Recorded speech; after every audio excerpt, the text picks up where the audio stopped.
Sveiki, sveiki! Sen neesam pazīlējuši, vai ne? Domāju, kā pie jaunmēnesis vajadzētu piedāvāt jums mazliet. Nu ko, šodien paskatīsimies,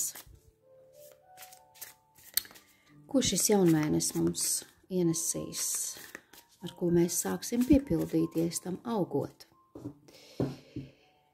3 kārtis. Izvēlieties vienu no šīm. Pirmā, otrā, var redzēt, un 3. kārts. Klausiet savai intuīcijai, izvēlieties intuitīvi un skatīsimies atbildes. Ja tu izvēlējies pirmo kārti, 3 zižļi, tu esi gatavs nākamajam solim. Izmanto iespējas, tu jau savu izvēli esi izdarījis.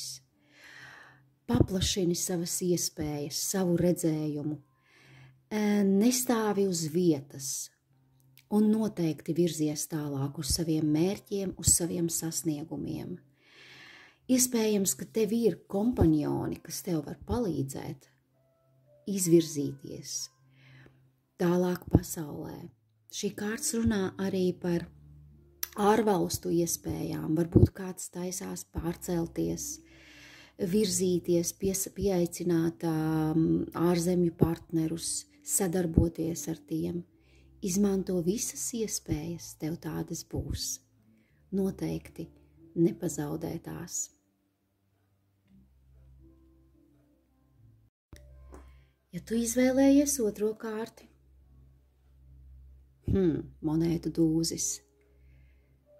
Visi resursi, visas iespējas, viss ir tavās rokās. Kā tu sevi piepildīsi? Iesēji sēklu auglīgā zemē, lai tā dod tev ražu. Tev ir visas iespējas nopelnīt, visas iespējas uzsākt ko jaunu. Tev ir no kā uzsākt ko jaunu.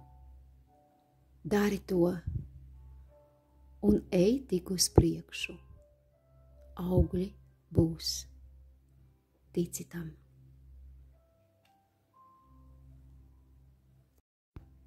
Ja tu izvēlējies 3. kārti,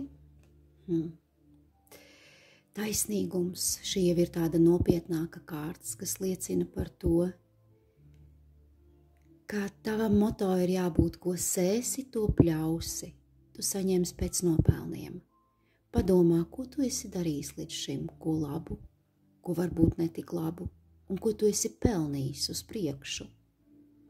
Šī kārts liecina arī par to, ka lietas kārtosi, varbūt kādās augstākās instancēs, savest kārtībā dokumentus, savest kārtībā tieslietas, un pats galvenais – būt taisnīgam pret sevi un apkārtējiem, lai ko tu darītu, lai ko tu domātu, lai ko tu runātu.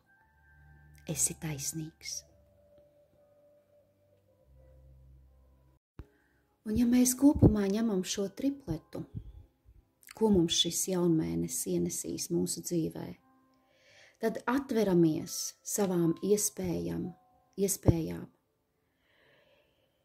lai sasniegtu savus panākumus, mums ir jāiegulda.